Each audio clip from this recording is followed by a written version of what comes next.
Qış üçün tədarükət tam mövsümündə hazırlanacaq quru yeməklərin ən dadlı yançılarından olan qırmızı biber salatı ilə davam edirik. Hazırlıqlara təmiz yuyulmuş 4 kiloqram qırmızı biberləri öncə uzununa, daha sonra isə ikiyə bölərək başlayırıq. Doğranmış biberləri 3 stəkan su, 1 stəkan yarım duru yağ, 1 stəkan yarım üzüm sirkəsi, 2 yemək qaşığı duz, 1 yemək qaşığı şəkər əlavə edib qazda qaynamağa buraxırıq. Çox qarışdırmayın ki, biberlər əzilib qabığa ayrılmasın. Biberlər qaynadığı müddətdə rahat soyulması üçün suda gözlətdiyimiz 15 diş sarımsağı soyub doğrayın.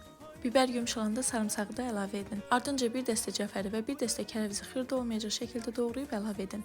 Sarımsaq ümumidə qazanda 10, göyərti isə 3 dəqiqə saxlansa yetərlidir. Amma sarımsağın üzdə deyil, suyun içərisində qaynadığından əmin olun. Əks halda bankalarınız irəliləyən günlərdə atıla bilər.